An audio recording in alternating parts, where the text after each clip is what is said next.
Right. ఇక వైఎస్ఆర్ కాంగ్రెస్ పార్టీలో ఒకానొక సమయంలో చక్రం తిప్పి నెంబర్ 2గా చలామణి అయి ఆ తర్వాత వైసీపీకి రిజైన్ చేసి వ్యవసాయం చేసుకుంటారన్న విజయసాయిరెడ్డి రీసెంట్ గా ఆయన స్టెప్స్ చూస్తూ ఉంటే మళ్ళీ రాజకీయ పునఃప్రవేశం చేయబోతూ ఉన్నారు అని చెప్పి రీసెంట్ గా పవన్ కళ్యాణ్ తనకి 20 ఏళ్ల నుంచి ఫ్రెండ్ అన్నారు.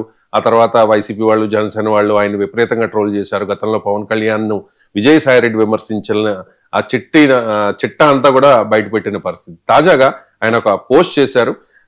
హిందూ మతంపై కుట్రలు సహించేది లేదు, ఈ మత మార్పిడుల్ని అడ్డుకోవాలి, హిందువులంతా ఏకం కావాలి, భారతదేశానికి శ్రీరామ రక్ష అంటూ కొన్ని రీసెంట్ గా ఒక పోస్ట్ చేశారు. ఈ పోస్ట్ ని ఏ రకంగా అర్థం చేసుకోవాలి? చాలా మంది ఏ రకంగా కామెంట్ చేస్తూ ఉన్నారంటే భారతీయ జనతా పార్టీలోకి వెళ్ళడానికి విజయసాయిరెడ్డి ఎత్తులు వేస్తూ ఉన్నాడు అని చెప్పేసి. సో విజయసాయిరెడ్డి వ్యూహాన్ని ఎలా అర్థం చేసుకోవాలి? ఎస్ అండి, ఇప్పుడు విజయసాయిరెడ్డి గారి మీద సిట్ లిక్కర్ కేసు ఉంది, విజయసాయిరెడ్డి గారి మీద ఈడీ కేసు ఉంది, ఎన్నో సిబిఐ కేసులు ఉన్నాయి.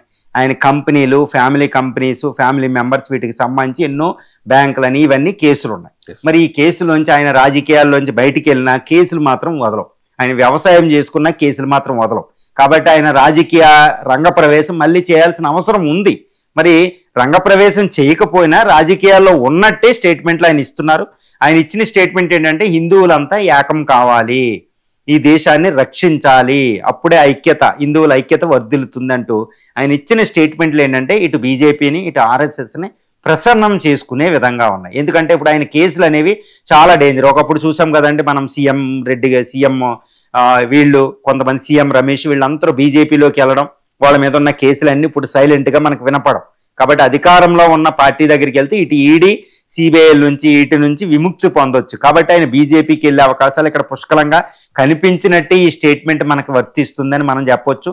ఎందుకంటే విజయసాయిరెడ్డి గారు సైలెంట్గా ఉన్న కేసులు మాత్రం పోవు.